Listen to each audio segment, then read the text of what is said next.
Pertanyaannya, Ustadz kalau gitu udahlah nafsu saya mau dicopotin saja.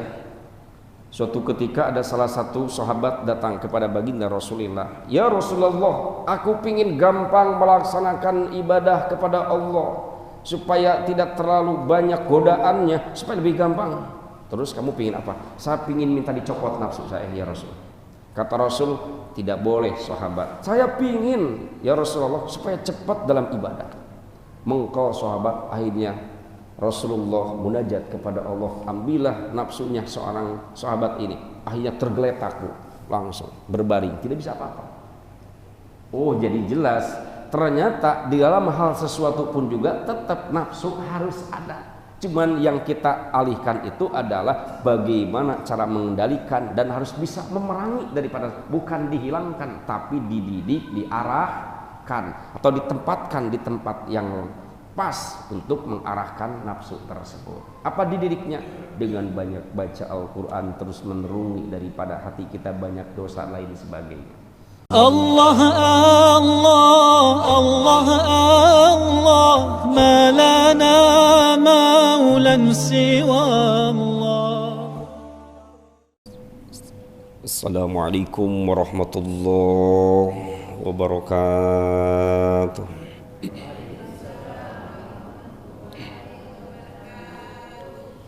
Qala al-musannif rahimallahu ta'ala wa nafa'ana wa bi ulumi wa ila hadrati Syekh Hajar al-Asqalani.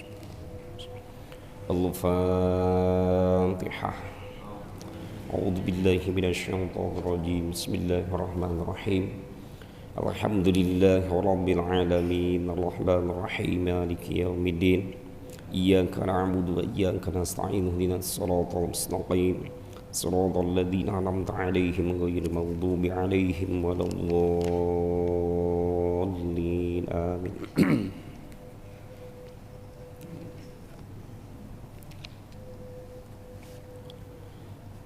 A'udzu billah. Bismillah, alhamdulillah.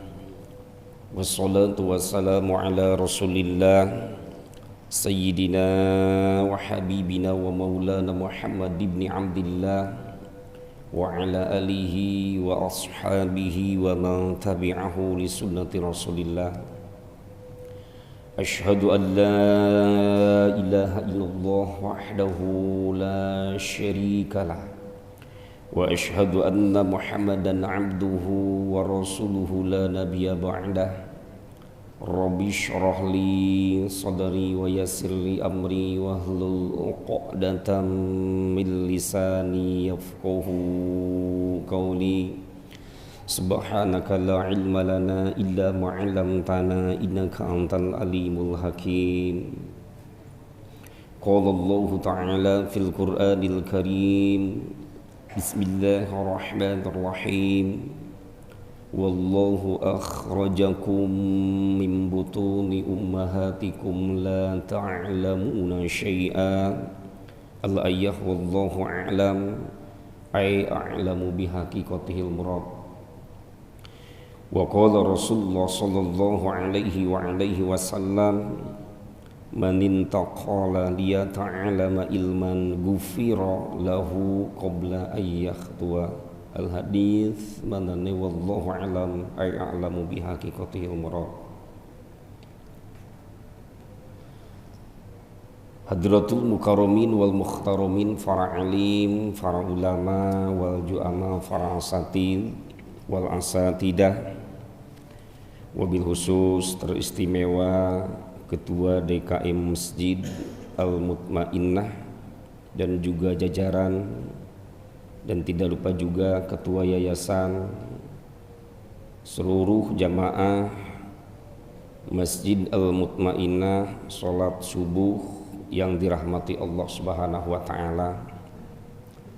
Alhamdulillah wa syukru ala ni'amillah, dengan takdir dan iradah Allah Subhanahu wa taala, pada kesempatan subuh yang berbahagia dan istimewa ini kita sama-sama dapat berkumpul kembali di tempat yang dimuliakan Allah, yakni masjid, dalam rangka menunaikan kewajiban kita sebagai hambanya beribadah kepada Khaliq yakni Allah Rabbul Alamin melalui daripada ibadah sholat subuh, dan mudah-mudahan semoga semua rangkaian-rangkaian amal ibadah kita, baik ibadah mahdoh, ibadah yang berhubung kepada Allah Subhanahu wa ta'ala, baik ibadah ghair mahdoh yang melalui sesama makhluk Allah besar dan kecil, mudah-mudahan qabul makbul diterima oleh Allah Subhanahu wa ta'ala.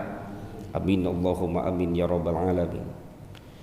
Summa salatullah wa salamuhu, yang kedua kalinya salawat beriring salam marilah kita limpah curahkan, kita hadiahkan kepada junjunan kita baginda Nabi besar Nabi Agung Muhammad sallallahu alaihi wa alihi wasallam biqaulina Allahumma sholli ala sayyidina Muhammad wa ala ali sayyidina Muhammad. Tidak lupa juga salawat kita hadiahkan kepada keluarganya, para sahabatnya, para tabi'in, atba'u tabi'in, dan kepada kita sebagai umatnya, umat yang terakhir. Mudah-mudahan Bapak Ibu ketika kita semuanya meninggalkan alam dunia menuju alam akhirah, menuju liang lahat, karena mau tak mau, percaya tak percaya, yakin dan enggak yakin, fa ilaina turja'un, semuanya akan kembali kepada Allah Subhanahu wa ta'ala. Entah jam berapa, entah hari apa, entah minggu yang mana, bulan yang mana, dalam kondisi apa, kita tidak tahu. Yang jelas kematian udah ada di hadapan kita. Al-mautu babun wa kullu nasi dakhil.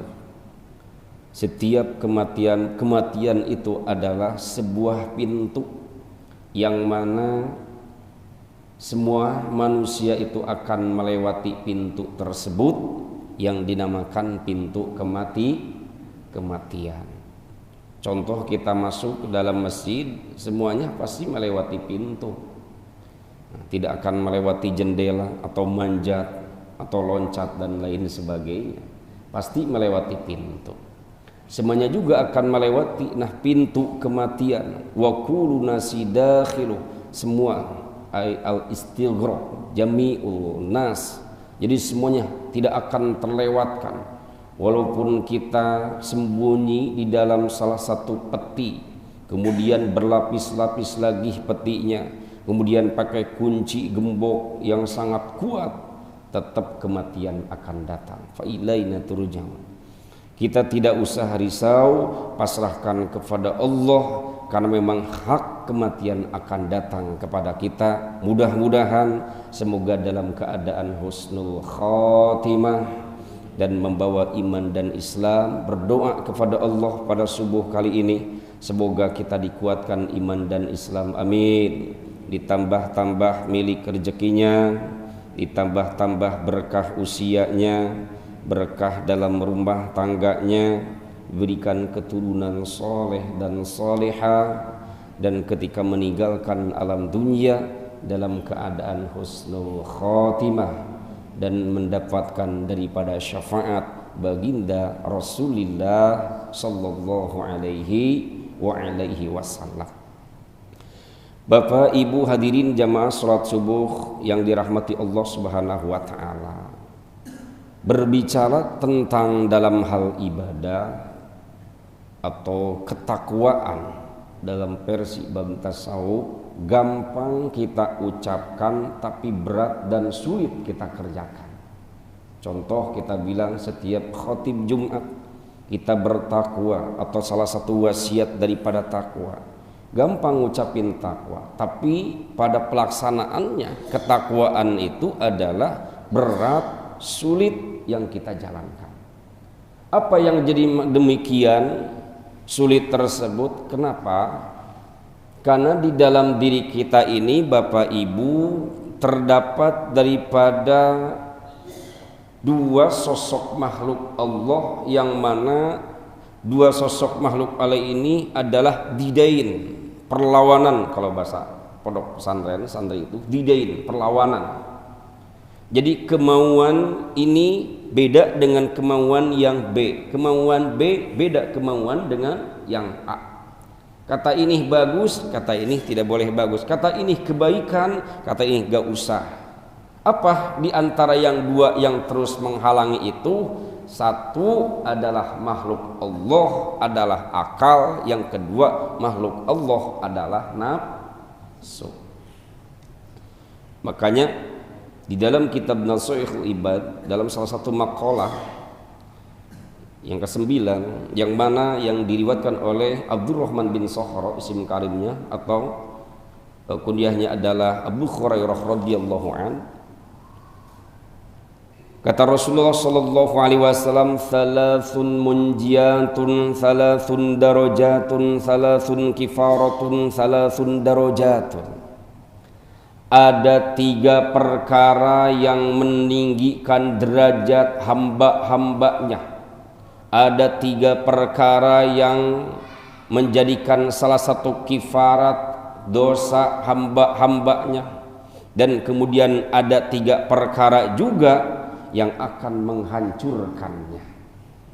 3 perkara yang meninggikan derajat, 3 perkara yang menjadikan kifarat dosa. Salasun kifaratun, salasun darajatun, 3 perkara yang menjadikan darajat. Kemudian salasun munjiatun, 3 perkara yang akan menyelamatkan, dan 3 perkara muhlikat yang akan menghancurkan. Terlebih dalam diri pribadi, terlebih dalam keluarga, baik bermasyarakat maupun bernegara. Bapak Ibu jamaah hadirin yang dirahmati Allah Subhanahu wa taala. Apa yang 3 perkara? Kita ambil aja muhlikat saja sesuai dalam tema. Salasun muhlikatun, ada 3 perkara yang akan menghancurkan yang harus kita kendalikan. Apa itu di antara 3 perkara muhlikat? Muhlikat tuh tidak halaka, muhlikatun jadi merusak. Kalau sa'adah kebahagiaan. Apa? Pertama adalah hawan muttaba'un.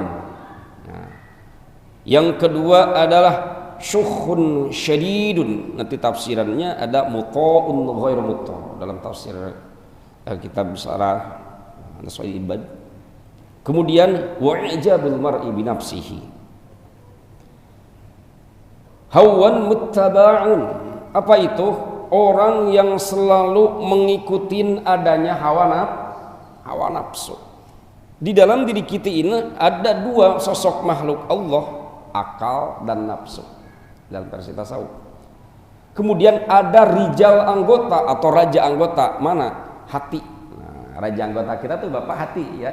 Nah, setiap tubuh, tangan kita, kaki kita, bibir kita yang kita ucapkan, kemudian mata kita yang kita lihat, pendengaran kita dengan telinga, terus menghirup dengan daripada hidung, itu semua tidak akan terlepas daripada komandonya yang ada raja anggota yang dinamakan hati kita. Kemudian hati kita ini setiap detik dan setiap jam, setiap waktunya terus diperebutkan 2 makhluk Allah ini. Siapa? Tadi akal dan nafsu. Nah, makanya ketika Allah menanyakan kepada akal, wahai akal, man anna wa man anta, siapakah engkau, siapakah aku, kata Allah. Akal menjawab, anta rabbuk wa anna abdu, engkau adalah Tuhanku dan aku adalah hambamu ya Rabb. Itu jawabnya akal. Karena apa? Akal mendorong kepada jalan hal yang positif, hal kebaikan dalam ibadah, itu terdorong daripada adanya akal. Kalau mendorong daripada menjerumuskan ke dalam salah satu kecelakaan, maksiat dan dosa, itu dorongannya daripada hawa nafsu. Kalau nafsu ditanya, kata Allah, siapakah kamu, siapakah engkau? Kalau bahasa Batamnya gini mungkin, nafsi-nafsi lah, kamu, saya, gitu kata nafsu jawabnya. Nah, kalau akal, engkau adalah Tuhanku, aku adalah hambamu ya Rabb. Kalau nafsu, kamu, saya, gitu. Karena setiap detik itu Bapak, kalau kita dipahami, direnungi, hawan mutabun dengan mengikuti hawa nafsu, itu dipahami setiap detik, setiap jam direnungi, memang jelas kita ini berperang setiap hari. Makanya kata Rasulullah kepada para sahabat, wahai para sahabat-sahabatku, akan ada perang yang lebih dahsyat daripada perang Uhud dan perang Badar. Apa itu? Jihadun nafsi, untuk memerangi daripada hawa nafsu. Dalam ibadah, konsep dalam ibadah kita ini tidak terlepas dari namanya perang memerangi daripada hawa nafsu, merekrutkan daripada rijal anggota kita adalah hati. Contoh, Allahu Akbar, Allahu Akbar. Kita lagi sibuk berjualan, kita lagi sibuk berbisnis, kita sibuk lagi mencatat di kantor, terdengar panggilan Allah. Kata akal menyuruh kepada hati, wahai hati, bawa anggota badanmu, bawa kakimu, bawa tanganmu. Udah terdengar panggilan Allah untuk melaksanakan panggilan daripada ibadah sholat. Kata nafsu perang lagi kepada akal, memperebut hati. Udah nanti saja, baru Allahu Akbar, belum hayya 'alas sholat. Betul nggak Pak? Kata kita dipahami. Asyhadu anna Muhammadar Rasulullah. Kata akal, hati, bawa tanganmu, bawa kakimu, cepat langkahkan kepada jalan kebaikan. Udah terdengar di Masjid Al-Mutmainah panggilan Allah. Udah waktunya kita bersembah diri. Kata nafsu kepada akal, kamu jangan ribut. Udah, belum hayya 'alas shalah. Oh, berperang. Kayak kita rasakan. Bukan orang lain, kita saja dirasakan. Hayya 'alas shalah. Udah terdengar hayya 'alas shalah, nanti saja, belum hayya 'alal falah. Udah terdengar hayya 'alal falah, nanti saja, belum Allahu Akbar terakhir. Udah beres adannya, bahkan udah sholat sunnah qobliyah, bahkan udah iqomah. Ketika kata akal, udah terdengar iqomah, sebentar lagi mulai takbiratul ihram sholat padunya. Udah nanti saja, nanti belum takbiratul ihram yang pertama. Sesudah beres, udah sholatnya habis, udah jam 1, ayo jam 1, kemudian udah habis lagi. Kata akal, kata nafsu lagi, udah nanti saja, setengah 2 juga masih bisa sholat duhur. Lagi sibuk ini, rame lagi jualan ya Pak ya. Biasanya godaannya ketika berjualan jam 9, jam 10 sepi banget. Ketika udah menjelang hari krusial, menjelang keparduan, kewajiban, itu biasanya nggak ada arah rame. Kalau lagi jualan Pak, rame dan lain sebagainya. Itu godaannya, perang nafsu kita dengan akal berhati. Kalau ditinggalin gimana, hilanglah, kabullah pengunjung-pengunjung kita. Kalau lewat dulu, kalau sholat dulu, udah tuh, di situ perang kita bisa dirasakan. Dalam hal ibadah yang lain juga. Udah lewat setengah 2, udah lewat jam 2, setengah 3, habislah. Gimana kata nafsu? Besok juga duhur masih ada lagi. Wa wailun liman kana aqluhu athiran wa hawahu amiran, kata Rasulullah. Kerugian, wailun tuh wel, kecelakaan. Asal mana wel tuh? Well, mana well, rakawel, tapi well mana itu kecelakaan. Wa wailun liman kana aqluhu afiran wa hawahu amiran.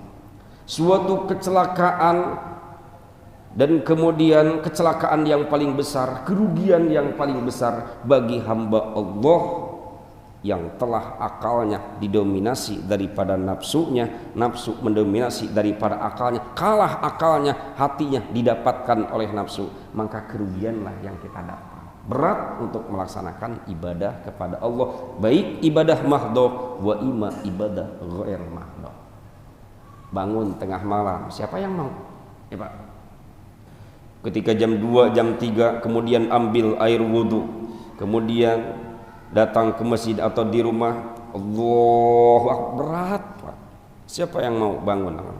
Kata nafsu, udah mendingan tidur saja, bahkan subuhnya juga lewatkan, udah tidur sampai jam 8. Kata akal, kalau kamu ingin meraih daripada pundi-pundi amal ibadah dalam ibadah fardu diiringi dengan sunnah untuk meninggikan derajat, bangunlah tengah malam, ada sholat tahajud dan lain sebagainya, atau baca Al-Quran. Tapi itu berat dan sulit. Siapa yang memeranginya? Adalah nafsu. Mengeluarkan harta kita, membangun sarana tempat ibadah, kemudian membangun daripada pondok pesantren, tempat pendidikan, atau menyantuni anak yatim, membantu orang yang tidak mampu. terus mendirikan tempat-tempat ibadah dengan mengeluarkan harta kita, itu berat menurut nafsu. Nah, ngapain kita keluarin harta-harta kita, rezeki-rezeki kita kan menurut nafsu. Menurut nafsu. Tapi ketika akal, kalau kamu ingin nambah bahagia, berkah dalam hartamu, karena itu adalah titipan amanah dari Allah, keluarkanlah, bantu tempat sarana ibadah, bantu tempat-tempat pendidikan, santuni daripada anak yatim, bantu orang yang tidak mampu, karena merasa itu adalah amanah harta kita, titipan dari Allah Subhanahu wa ta'ala. Menurut akal, kata nafsu, gak usah, itu milik kita, gak usah. Oh, perang, siapa yang menang? Tergantung kita mendalikan kuat, berarti kalah nafsu oleh akal kita. Kalau nafsunya kalah dengan akal, kata Rasulullah, tuba liman kana aqluhu amiron wa hawahu athir. Suatu kebahagiaan bagi hamba Allah, umat Rasulullah sallallahu alaihi wasallam, yang telah apa? Yang telah akalnya mendapatkan hatinya mendominasi daripada nafsunya, nafsunya kalah, maka akan gampang dan enteng menjalankan ibadah kepada Allah. Ima ibadah mahdoh wa ima ibadah ghair mahdoh. Bangun tengah malam tidak berat dan sulit, kemudian mengeluarkan harta kita tidak berat dan sulit, melangkahkan ke tempat kebaikan tidak berat dan sulit, duduk di majlis taklim tidak merasa berat, tidak merasa risau. Kenapa? Karena akalnya mendominasi daripada nafsunya, hatinya didapat daripada akal. Terus kemudian melangkahkan kepada hal yang terbaik, silaturahim. Dengan keegoisan itulah, maka itu adanya dorongan daripada hawa nafsu yang tidak mau diarahkan daripada akal tersebut. Maka menurut nafsu itu kan tidak mau segala sesuatu, tetap pingin mengalahkan akal, hatinya pingin didapat daripada nafsu. Jadi siapa yang bisa merasakan merenung itu adalah kita sendiri. Kita dirasakan aja. Mau ibadah sholat dinanti, mau ibadah dinanti, itu bisa dirasakan kita. Kalau kita lurus terus, kemudian ketika suatu keparduan akalnya mendapatkan daripada nafsunya, nafsu kalahnya, maka akan cepat untuk melaksanakan daripada ibadah kepada Allah Subhanahu wa ta'ala. Kalau akalnya kalah oleh nafsu, maka akan selalu melalaikan dalam melaksanakan amal ibadah. Kalau menurut nafsu, kita duduk di majlis taklim, ngapain kita duduk, kemudian ngantuk dan lain sebagainya, mending di rumah merokok sambil diiringi dengan kopi gudai, kasarnya gitu ya Pak ya, kemudian sambil nonton berita dan TV. Tapi kita alhamdulillah duduk di majlis taklim. Dalam duduk di majlis taklim ilmu ini tidak akan sia-sia duduknya, ngantuknya, itu akan menjadikan salah satu saksi pahala dalam amal ibadah.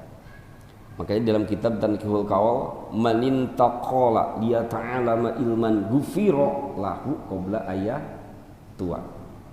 Man, barang siapa, umum, maksud umum, siapa yang melaksanakan atau yang menindak atau melangkah, man, mau orang kota, orang kampung, orang desa, yang mau hitam, mau putih, yang melangkahkan lian ta'alama ilman, karena tujuan pingin bertolabul ilmi.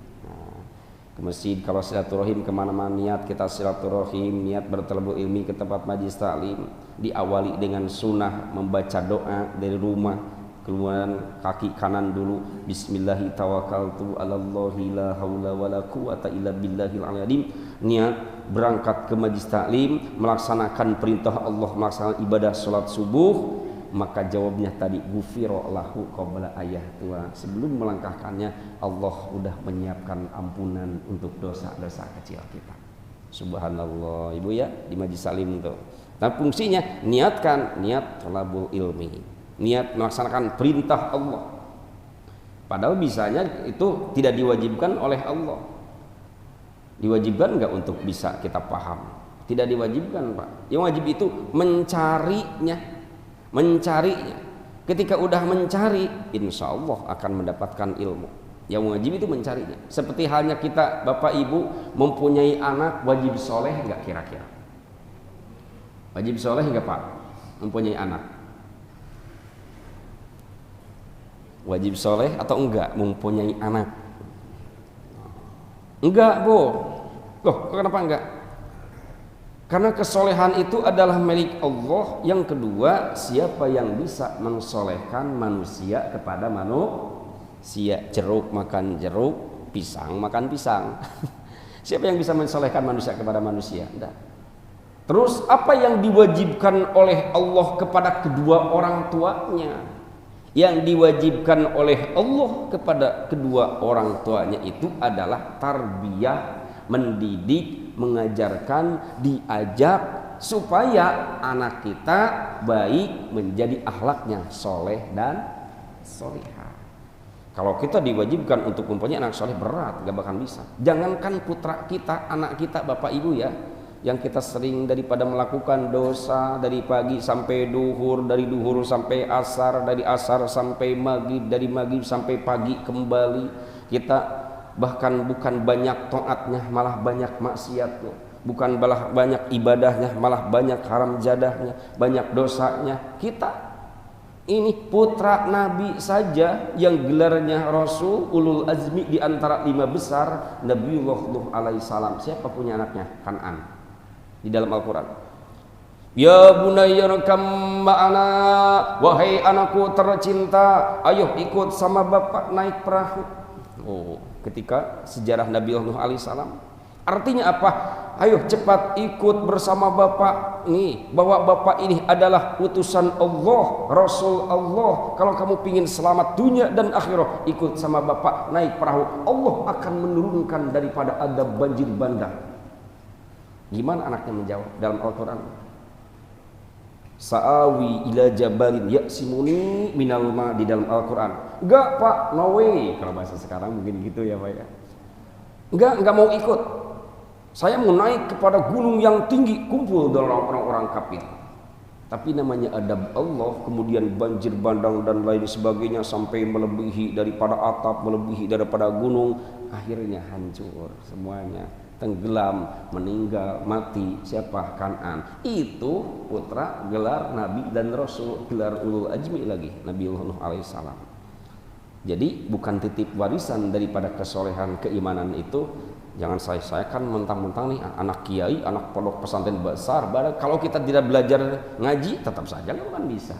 Tidak ada diwariskan, cuman berkahnya ada. Kalau tidak belajar, gak bakal bisa. Walaupun putra kiai sebesar apapun, kalau nggak ikut belajar sama yang lain, cuman kalau mungkin ada tetesan, ada berkahnya gitu. Itu putra Nabi dan Rasul. Kalau tidak beribadah dan tidak beriman kepada Allah, celaka. Ana urid wa anta turid wallahu fa'alu bima yurid. Hanya kehendak Allah lah. Menurut Nabi Nuh itu adalah anak saya, kehendak anaknya ingin kumpul, tapi yang terjadi adalah kehendak Allah Subhanahu wa taala. Bapak Ibu hadirin jamaah yang dirahmati Allah Subhanahu. Jadi yang diwajibkan kepada anak itu, kepada orang tua, mendidik supaya anak kita soleh dan Kalau udah dididik soleh enggak soleh, pasrahkan rahasia Allah. Habis Rabbana hablana min azwajina wa dzurriyyatina qurrata a'yun waj'alna lil muttaqina imama. Pasrah, nanti kan di akhirat bebas. Enggak mampu karena memang kita enggak paham dalam bidang agama atau banyak kesibukan yang lain, pasrahkan kepada kiai, pasrahkan kepada ustadz, ustadzah, guru TPQ. Jadi mohon izin Bapak Ibu, saya sering sampaikan di dalam pengajian, ternyata ustadz dan ustadzah itu banyak besar jasanya. Dititipin anak kita, betul enggak? Padahal yang kewajiban mendidik anak kita itu bukan orang lain, bukan ustadz dan ustadzah, kita sendiri yang memiliki kewajiban itu. Makanya ada azam am dan ajam hos itu di dalam syarah kitab Fathul Mu'in. Ada ajam hos dan ada ajam am. Yang mendidik itu sebetulnya kita. Karena kita memang banyak kesibukan lain sebagainya atau tidak paham dalam ilmu agama, pasrahkanlah kepada ustadz dan ustadzah guru TPQ. Kalau di Batam kan banyak guru TPQ dan lain sebagainya. Harus punya adab dan juga bagus juga, harus punya etika juga. Assalamualaikum, seperti halnya kita memasrahkan anak ya Pak ya. Karena tidak gugur kewajiban kalau kita memasrahkan anak hanya cuma dititipin saja. Nah ngaji ya, kasihan tuh Pak Ustadz di masjid gak ada kawannya, gak ada santrinya. Yuk ngaji. Kurang etika. Kurang pas. Harus punya adab dan etika dan tidak gugur kewajiban, harus dipasrahkan betul-betul. Gimana? Assalamualaikum, waalaikumsalam. Pak Ustadz, ada apa? misalnya mau nitipin anak, mohon dididik, dibina, akalnya penuhin daripada ilmu, hatinya penuhkan daripada akidah kepada Allah dan Rasulnya. Silahkan, kalau memang dia bandel, silahkan terserah Pak Ustadz. Kobil tuh. Jadi jangan kayak nitipin ayam kalau anak kita kepada kiai itu. Nggak gugur kewajiban. Yang kedua, kurang menghargai daripada guru-guru dan lain sebagainya. Harus punya etika. Dan tidak gugur kewajiban kalau ibu memasakkan hanya cuma titipin ya, kayak nitipin anak ayam, gampang saja. Bapak ibu jamaah yang ini yang sering terjadi maka sering saya bahas dalam pengajian. Kalau kita menitipin anak harus betul-betul dengan etika. Nanti gurunya juga akan merasa bertanggung jawab dan kemudian akan serius dan fokus baik dalam menghidupkan dalam pengajian, baik dalam pendidikan daripada anak. Tapi yang tadi juga menurut nafsu, udah kalau memang udah gitu nggak mau juga udah nitipin aja lah. Hadirin Bapak Ibu jamaah yang dirahmati Allah, kembali lagi. Jadi dalam hal ibadah itu Bapak Ibu tadi tidak terlepas dengan ada nafsu. Pertanyaannya, Ustadz kalau gitu udahlah nafsu saya mau dicopotin saja. Suatu ketika ada salah satu sahabat datang kepada baginda Rasulullah. Ya Rasulullah, aku pingin gampang melaksanakan ibadah kepada Allah supaya tidak terlalu banyak godaannya, supaya lebih gampang. Terus kamu pingin apa? Saya pingin minta dicopot nafsu saya ya Rasul. Kata Rasul, tidak boleh sahabat. Saya pingin ya Rasulullah supaya cepat dalam ibadah. Mengkau sahabat akhirnya Rasulullah munajat kepada Allah, ambillah nafsunya seorang sahabat ini. Akhirnya tergeletak langsung berbaring, tidak bisa apa-apa. Jadi jelas ternyata di dalam hal sesuatu pun juga tetap nafsu harus ada. Cuman yang kita alihkan itu adalah bagaimana cara mengendalikan dan harus bisa memerangi daripada, bukan dihilangkan tapi dididik, diarahkan atau ditempatkan di tempat yang pas untuk mengarahkan nafsu tersebut. Apa dididiknya? Dengan banyak baca Al-Quran, terus menerungi daripada hati kita banyak dosa lain sebagainya. Gitu. Kenapa? Langsung berbaring daripada sahabat tersebut. Kata sahabat, ya Rasulullah aku tidak bisa berbangun apa-apa. Kan kata kamu tadi nafsu pengen dicopot. Nah ini udah dicopot, akhirnya nggak bisa berdiri lagi. Ya Rasulullah kembalikan lagi, kan kamu tadi pengen dicopot, akhirnya dikembalikan. Ternyata Bapak Ibu minum juga kan harus diiringi dengan ada nafsu. Nah kembali lagi, minum harus ada nafsunya, ya. Tapi ini belum bisa diminum karena masih ditutup. Minum harus ada nafsunya. Kemudian makan juga ada nafsu makan, betul nggak? Tidur ada nafsu tidur. Kemudian menikah ada nafsu. Terus di dalam keluarga berantem sama istri, entah perebut apa, mungkin uang bapaknya dijajanin bakso sama ibunya, berantem sampai 1 minggu berantemnya. Ada nafsu berarti. Kalau tidak nafsu tidak akan melaksanakan hal sesuatu. Kata Rasulullah, gak usah dibuka, bukan dicopot, tapi dikendalikan, diperangi. Dan tingginya derajat manusia dalam melaksanakan amal ibadah, kemudian di akhirat di surga nanti dengan kita melaksanakan ibadah dengan memerangi hawa nafsu. Berat Pak rawatib 2 rakaat, berat mau sholat isyraq pingin langsung ke rumah, berat pingin sholat duha, berat pingin sholat awabin istikharah aja dan lain sebagainya, berat pingin baca Al-Quran, betul nggak? Tapi perangi, kemudian dididik, diperangi terus, diarahkan terus, dibina, insya Allah lambat dengan lambat itu akan terarahkan. Perangin saja kemauan itu, tidak mauan itu, perangin dengan kemauan dalam hal kebaikan. Duduk di sini nggak mau, dalam melaksanakan ibadah baca Al-Quran juga mau menurut nafsu. Tapi ketinggian derajat di alam surga nanti seorang hambanya 2 rakaat bisa melebihi daripada 1000 rakaat malaikat Allah, karena kita ibadah dengan diiringi hawa nafsu.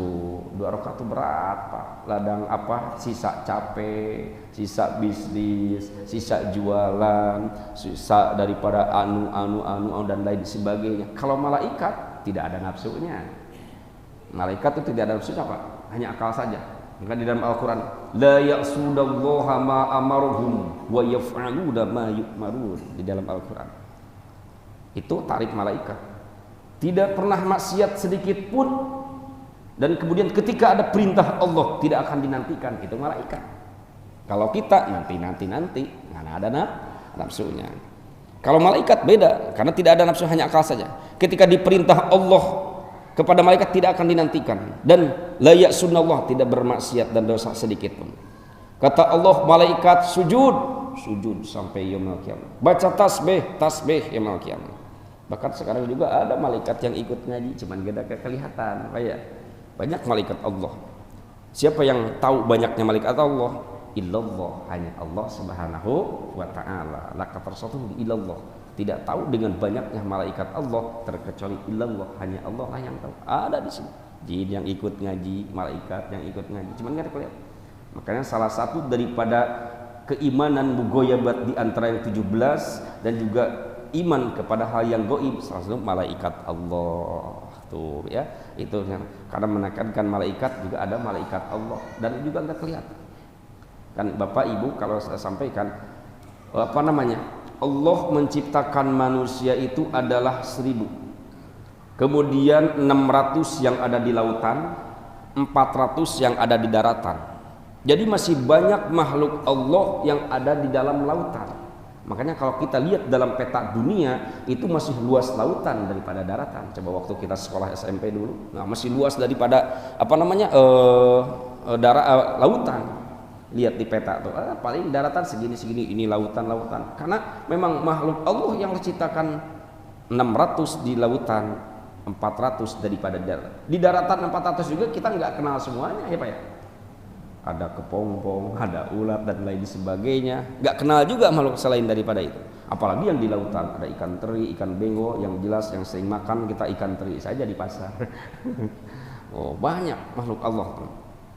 Kemudian dilipatkan dengan jin 10 kali lipat makhluk Allah yang ada di lautan 600, 10 makhluk Allah 10 kali lipat yang ada di lautan, di daratan yang ada jumlahnya 400, masih banyak daripada jin. Dan kemudian berkali lipat dengan manusia.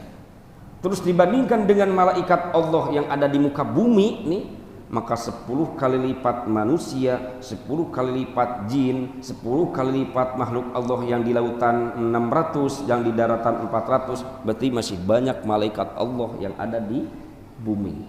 Lakasatuhum ilallah, hanya Allah lah yang tahu. Makanya di daun-daun itu ada malaikat Allah. Sebagian kalau daun masih hidup itu ada malaikat, ada yang tasbih dan lain sebagainya. Makanya kalau kita lihat ziarah ke makbarah, ke istana ya Pak, ke istana itu sebagian ditanamlah salah satu tanaman yang tidak boleh merusak akarnya kepada makbarah tersebut. Ada kan tanaman-tanaman di kuburan itu kan suka ada. Nah, setiap tanaman daunnya hidup, maka di situ malaikat Allah yang mana akan memberikan istibar ila yaumil qiyamah. Jadi nggak usah bersih pakai tanam, tapi jangan pohon kelapa, wah di atas kuburan pohon tanam kelapa hancur lah ke bawah, makruh hukumannya. Jadi tanam yang sekira-kira tanam tidak akan besar dan akarnya tidak akan merusak kepada kuburan tersebut. Nah, setiap daunnya itu ada jumlah malaikat. Banyak. Siapa yang tahu? Bukan kita, Allah Subhanahu. Kemudian dibandingkan dengan malaikat Allah yang di bumi dengan di langit pertama, langit kedua 10 kali lipat, 10 kali lipat, 10 kali lipat, lebih banyak daripada tersebut. Itulah. Nah, Allah kasih hanya daripada akalnya saja. Makanya la ya'sunallaha ma amaruhum wa yaf'aluna ma yu'marun. Yang sekarang meniup sangkakala Pak, udah gini. Malaikat Israfil tinggal nunggu perintah Allah. Hei malaikat, hancurkanlah muka bumi. Kan udah banyak penduduk dunia maksiat dan dosa kepada, udah banyak yang musyrik, udah banyak yang murtad dan lain sebagainya. Majarela daripada permaksiatan, udah banyak dosa, udah hancurkan saja, tinggal nunggu perintah. Udah gini Pak. Itulah malaikat. Kalau kita, udah terdengar Allahu Akbar, nanti sajalah. Karena kenapa? Ada suhun sadidun, adalah hawan muttabaun, tidak boleh daripada mengikuti adanya hawa nafsu. Tapi kita harus perangan, kendalikan, karena tinggi derajatnya manusia ibadah dibanding dengan malaikat Allah adalah kita memerangi hawa daripada hawa nafsu. Contoh Pak, sedikit lagi, main bola Pak. Main bola tahu ya Pak ya? 12 klub, di sini 12, di sini 12. Nah, itu main bola. Nah, insya Allah akan menjadikan juara, mendapatkan piala dan hadiah kalau memang ada musuhnya 12 dan 12. Tuh Pak ya. Nah, ini 12 contoh di Pina, champion misalkan. Nah, ini 12 di Barcelona, ini Madrid misalkan, gitulah kalau bahasa anak-anak sekarang. Main bola, jangankan masukin 100 gol Bapak Ibu ya, satu saja masukin gol. Nah, insya Allah akan mendapatkan juara, gelar, mendapatkan piala dan gelar juara. Kenapa? Di partai final satu pun juga akan menjadikan juara dan mendapatkan piala. Kenapa? Karena ada musuhnya. Tapi kalau nggak ada musuhnya, contoh Bapak Ibu pagi-pagi habis pengajian dari sini, habis isyraq misalkan, ambil bola kemudian masukin ke tas, nyalahin motor, durut, Bu ditanya mau kemana, kata bapaknya saya mau main bola, kata Pak Ustadz. Kemana? Tuh stadion Temenggung Abdul Jamal. Sama siapa? Sendiri. Durut pakai motor ke sana Pak ya.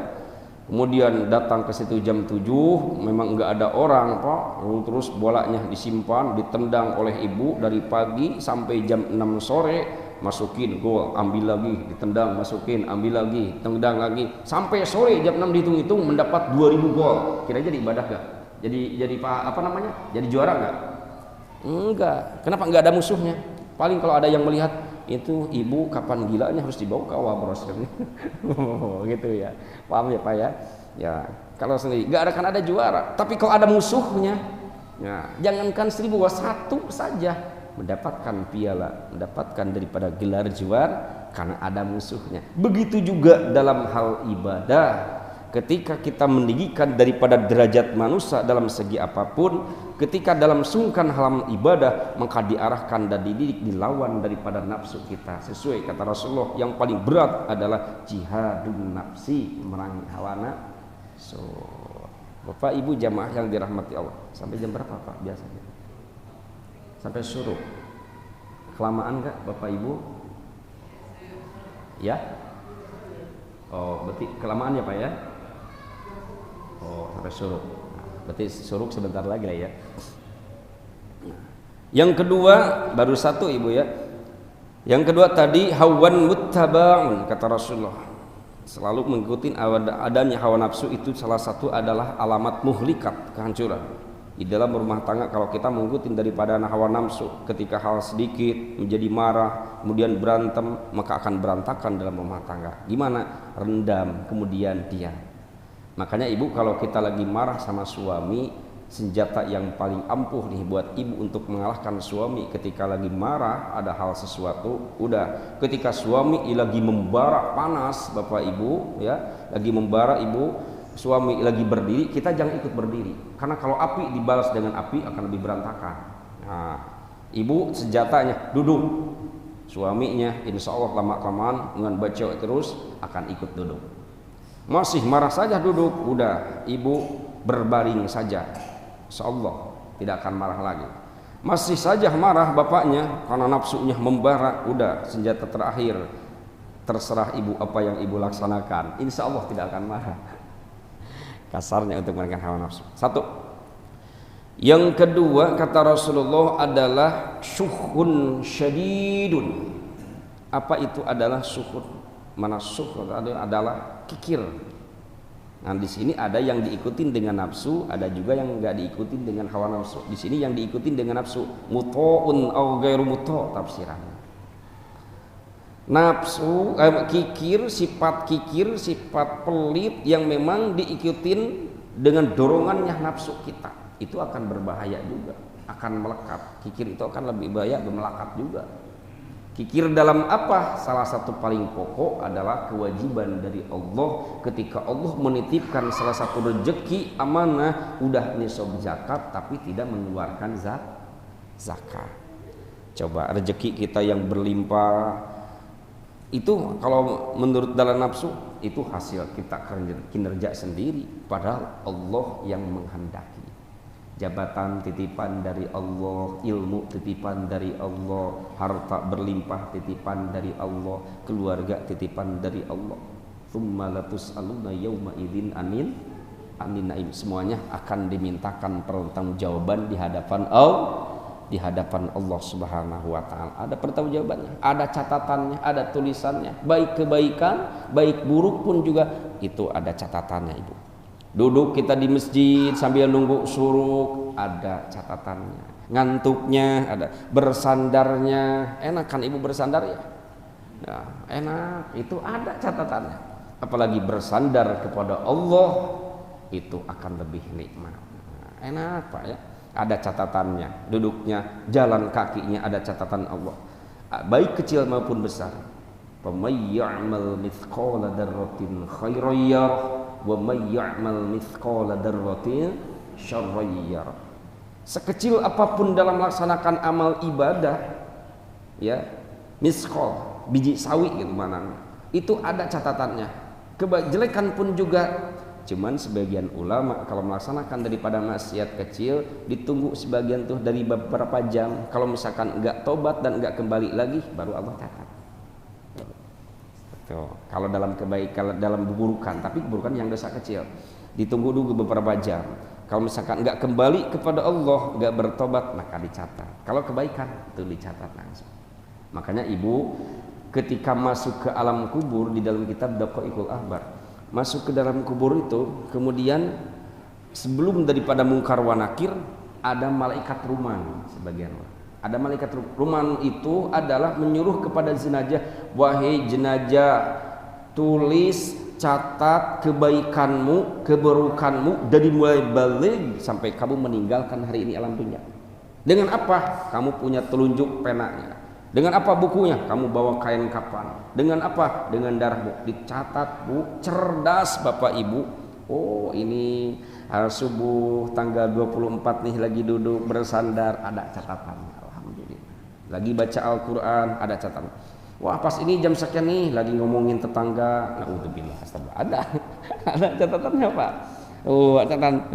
Cerdas, tidak akan kelewat baik buruk dan jeleknya. Tulis. Kita tuh. Beda sama sekarang. Kalau sekarang kan jangankan hari ini, tadi saja malam kita kumpul sama siapa udah lupa pak ya. Besok juga lupa, udah lupa. Tapi nanti cerdas dari mulai ditulis kebaikannya, tulis keburukannya. Pas ini lagi ngaji, pas ini lagi sholawat, ini lagi silaturahim, ini kebaikan. Alhamdulillah. Pas ini lagi jeleknya, astagfirullah. Ada, udah selesai, baru datang sebagian menurut hadis datang munkar wa nakir gitu. Nah, sukhun syadidun, sifat yang kikir tapi kewajiban daripada memang Allah titipkan seperti kewajiban zakat ketika udah nisab zakat. Makanya Allah mengancam kasih daripada kegembiraan bukan surga dan nikmat surga. Apa namanya? Wala yunfiqunaha fi sabilillah fabashshirhum bi'adzabin alim.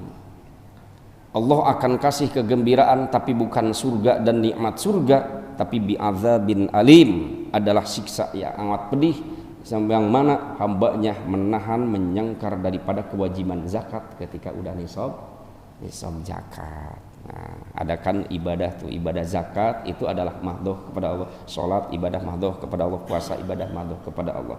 Kendalikan dengan hati kita, nafsunya kalahkan oleh akal. Ini kewajiban harus diberikan kepada hak orang lain yang memang membutuhkan kan udah nisab. Kemudian ibadah kita laksanakan untuk mengendalikan hawa nafsu. Salah satu terus banyak merenung di dalam diri kita ini, hati kita ini, banyak berzikir dan kemudian baca Al-Quran, maka akan terus merendam. Kalau hilang enggak, tapi akan merendam dan akan kalah dominan daripada nafsunya oleh akal kita. Terakhir, wa'ijabul bar'i, karena berhubung juga udah waktu suruk ibu ya. Kemudian kami ada tugas juga untuk Hawal Manaqib Kubro di Bida Asri hari ini, sambil siap-siap juga mohon izin, mudah-mudahan semoga pertemuan ini bermanfaat dan menjadikan salah satu amal ibadah yang Allah qabul makbul, diterima oleh Allah Subhanahu wa taala. Semoga langkah-langkah ibu semuanya, duduk ibu semuanya di masjid ini dan niatkan juga i'tikaf di masjid supaya meraih daripada pundi-pundi pahala kita, pahala thalabul ilmi, pahala i'tikaf, pahala menghilangkan kebodohan, mencari kepintaran, pahala ibadah subuh, pahala 2 subuh tadi fajar yang mana khairun minad dunya wa fiha, itu kita raih mudah-mudahan keberkahannya. Semoga rezeki kita diberkahkan, hasil daripada ibadah, kemudian berkah rumah tangga, sakinah mawaddah warahmah, putra-putri kita soleh dan solihah, dan di akhirat nanti mendapatkan kebahagiaan abadi ya Allah ya rabbal alamin. Wa al-hadiniyah al-fatihah. A'udzu billahi minasyaitonir rajim. Bismillahirrahmanirrahim. Alhamdulillahi rabbil alamin. Arrahmanir rahim. Maliki yaumiddin. Iyyaka na'budu wa iyyaka nasta'in. Ihdinas siratal mustaqim. Siratal ladzina an'amta 'alaihim ghairil maghdubi 'alaihim waladdallin. Amin. A'udzu billahi minasyaitonir rajim. Bismillahirrahmanirrahim. Alhamdulillahi rabbil alamin. Hamdan yuwafi ni'amahu wa yukafi mazidah. Ya Rabbana lakal hamdu kama yanbaghi li jalali wajhikal karim wa li 'azimi sultani. Allahumma shalli ala sayidina Muhammad wa ala ali sayidina Muhammad bi'adadi kulli da'in wa dawa'in wa ala alihi wa sahbihi wa sallim. Allahumma ighfir lana dhunubana wa li walidina warhamhum kama rabbawna shighara wa li jami'il mu'minina wal mu'minat wal muslimina wal muslimat al ahya'i minhum wal amwat birahmatika ya arhamar rahimin. Rabbi ighfir lana wa tub 'alaina innaka antat tawwabur rahim. Allahumma ij'al jam'ana hadza jam'an marhuma wa tafarraqana min ba'dihi tafarraqan ma'suma. Rabbana taqabbal minna innaka antas samiul 'alim wa tub 'alaina innaka antat tawwabur rahim. Rabbana atina fid dunya hasanah wa fil akhirati hasanatan wa qina adzaban nar. Wa adkhilna al-jannata ma'al abrar. Wa sallallahu ala sayyidina Muhammad wa ala alihi wa sahbihi wa sallam. Subhana rabbika rabbil izzati amma yasifun wa salamun alal mursalin walhamdulillahi rabbil alamin. Taqabbalallahu minkum minna wa minkum taqabbal ya karim. Mohon maaf atas segala kekurangan dan kelebihannya. Bagusnya adalah ilham dari Allah, kemudian khilaf kesalahannya adalah kebodohan kami pribadi. Hadanallahu wa iyyakum ajmain wa afu minkum. Wassalamu alaikum warahmatullahi wabarakatuh.